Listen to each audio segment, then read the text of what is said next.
Greetings and welcome to the first ever episode of the Daily Run. What is a daily run even?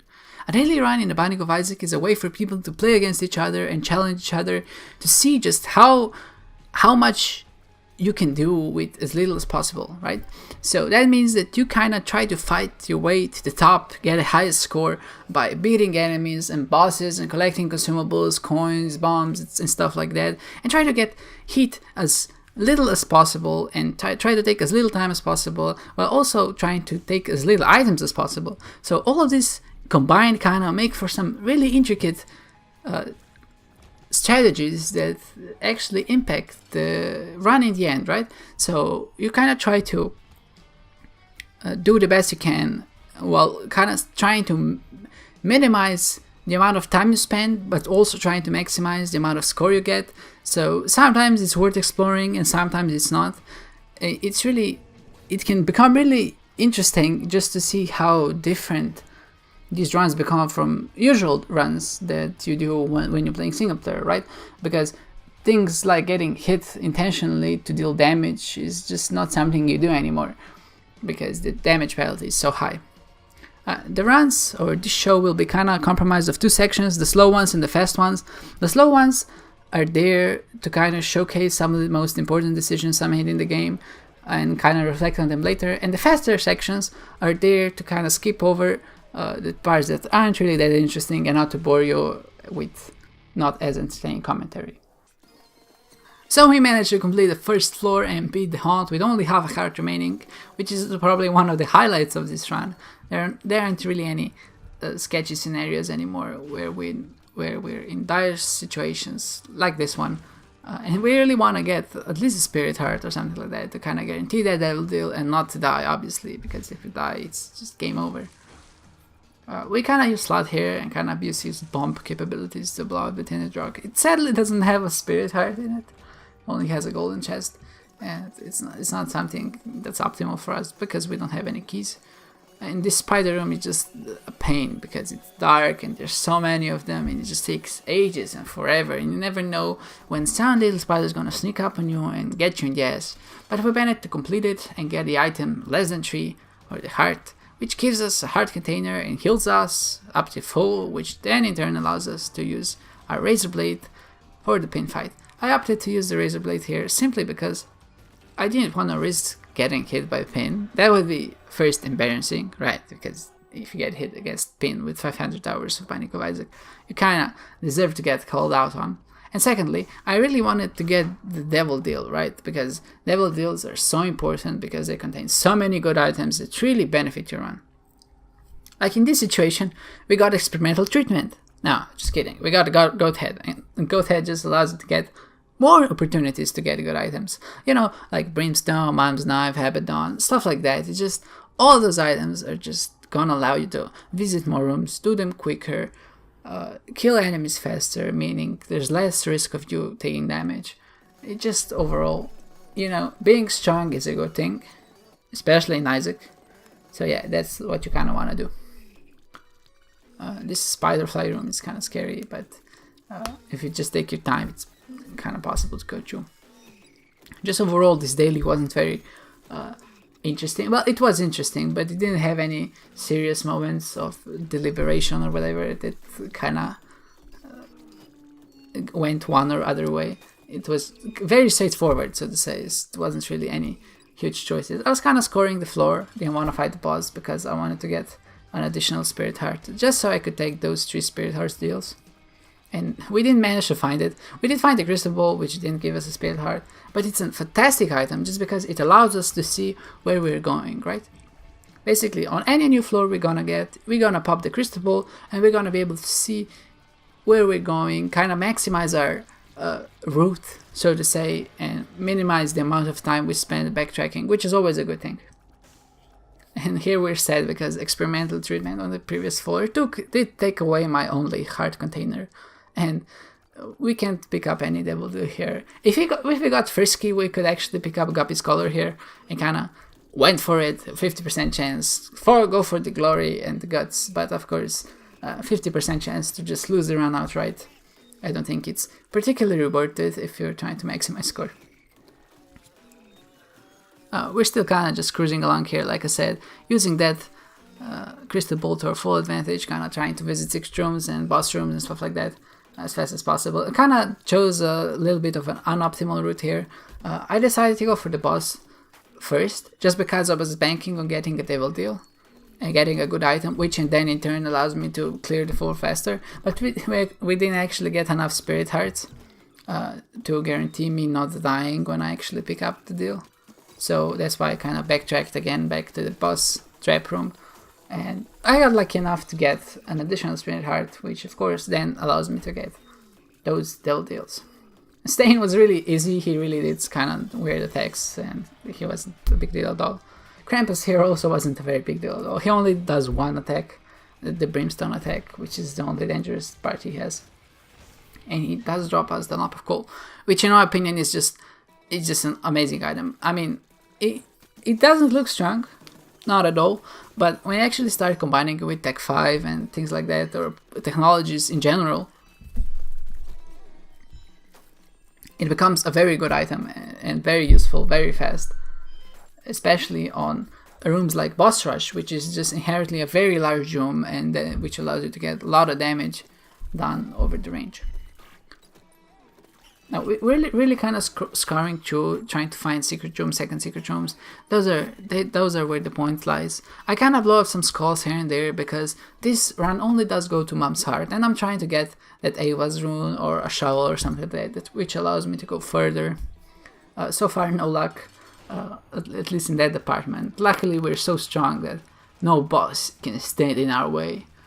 We got a safety pin, which just gives a black card, which is kind of another buffer for us not to get hit. And I only chose to take the pack here, because the pack is kind of a 1 spirit heart deal when you have 3 spirit hearts, because it does give you 2 spirit hearts back.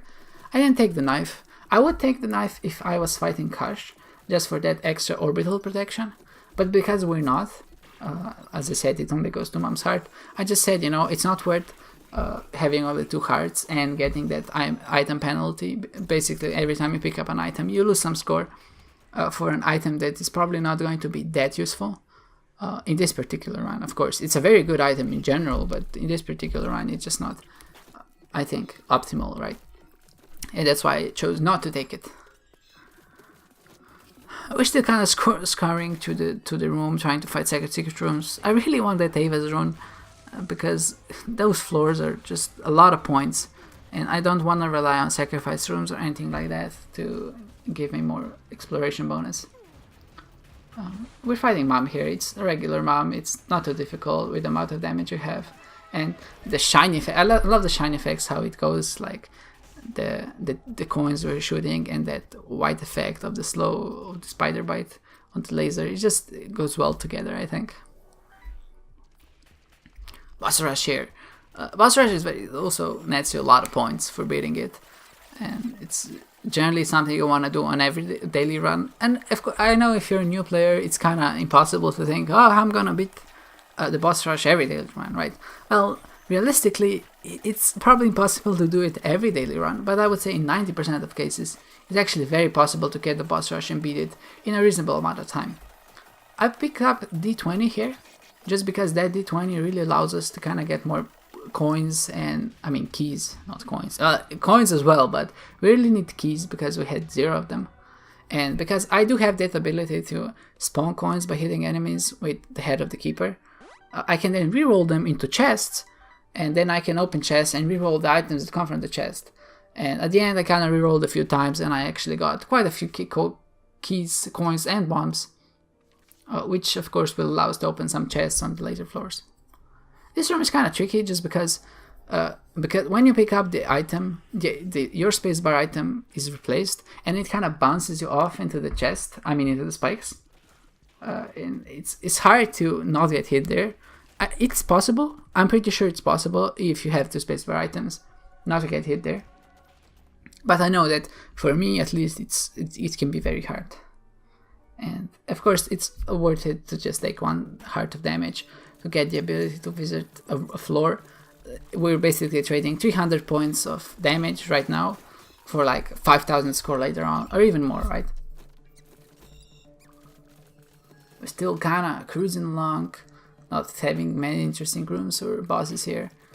Well, I guess bosses are interesting, but no interesting rooms. So we get some runes, but you know, in turn, we want to keep the Yara, just because there's a remote chance of us getting blank card, and if we do get the blank card, then we in turn get infinite amount of consumables, which just is a point explosion, you know, just puts us all over the charts to the top of the leaderboards, and you know, that is what we're after here.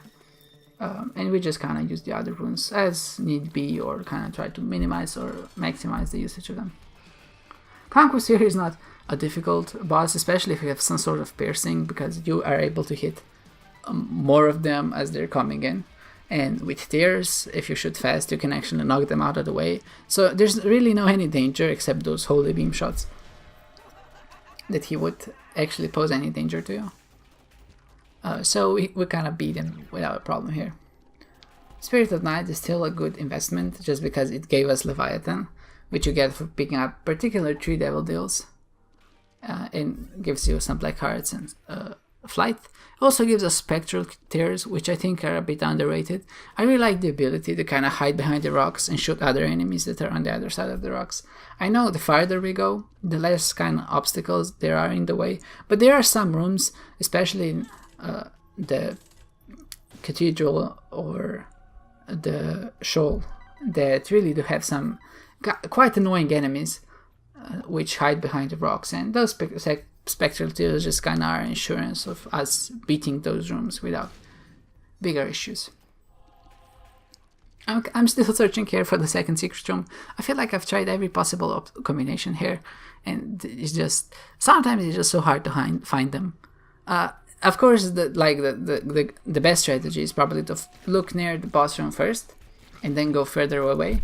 And of course, when you don't find it near the boss room, just kind of start placing bombs everywhere, because it could be anywhere, right? Regeneration in Isaac is random, and you can never be sure how it works. There's a possibility, and even the room is shaped in a way that you thought it could be there, but it's not. And I'm just kind of examining the floor and like, where the hell could it be, right? Because I feel like I've tried anything. Well, my deduction skills actually bring me back to the big room and the first bomb I placed. And I just feel like it's a bit too much to the right. If you look at it, it's kind of lined up with the rocks. And if there are rocks at the bottom, there's probably no secret room. And kind of realign it, put it a bit to the left, and it works! Find a second secret room, go get the exploration bonus for finding it, like 300 points. And we're on our merry way to Mom's Heart. Boss traps rooms in general, like I'm doing one, are just generally worth doing, because they do net you a lot of points and have that ability to give you some good items. This room, I just wanted to point it out just because it looks like it's a pathway, like there is gonna be something on the other side, and that's probably one of my biggest tips for trying to find secret rooms or second secret rooms. Just kind of look at the overall structure of the room and just kind of try to deduce where you think it would be smart for the other room to be, right? So if you come in from the left and there's a clear pathway to the right and there's nothing on the right, you can actually kind of guarantee that there will be a secret room there.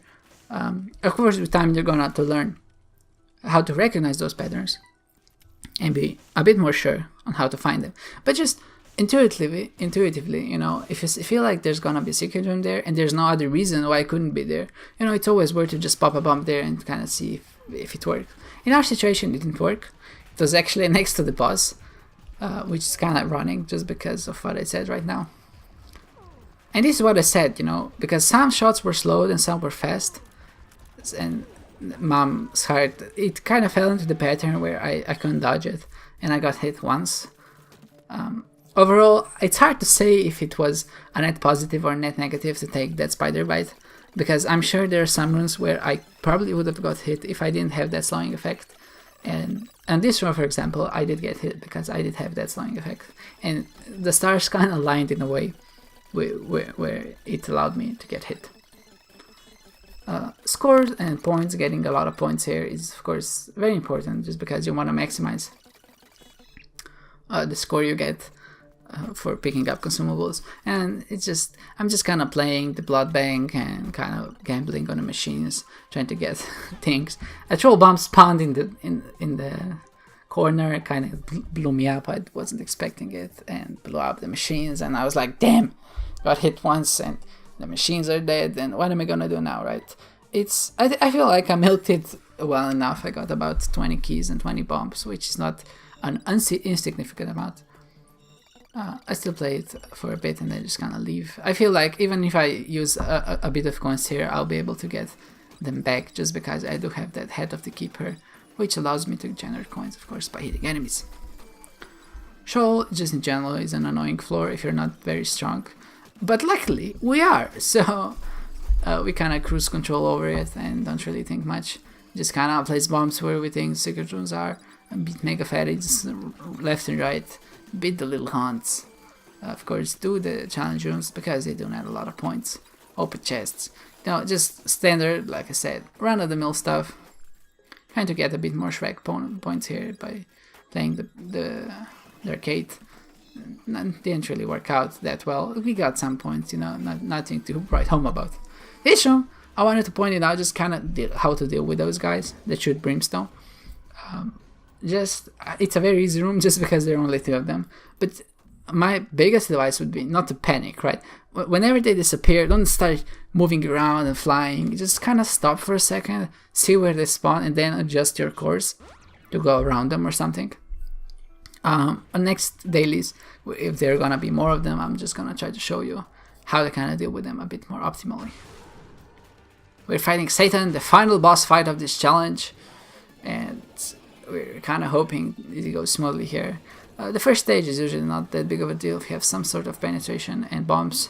Second deal is usually never a problem, just because he has... I think Satan is just one of the best designed bosses, just because he telegraphs his attacks very clearly. And the third stage is just a pain sometimes. I'm doing something that you should never do, and when you're dodging, just kind of go in a one way. So if you go in a clockwise direction, just keep going in a clockwise direction. Don't turn around suddenly, because there's a chance that when you're going clockwise, the leg logs onto you, and when you go back, it's gonna stomp you right as you go past it. So just commit to a side or a direction and just go in that direction all the time. And I think that's the best strategy, not to get hit if you don't get unlucky bomb spawns. We managed to rank in 16 this time. I predict it's gonna fall to about 100 at the end of the day. But either way, I thank you for watching, and I hope to see you next time.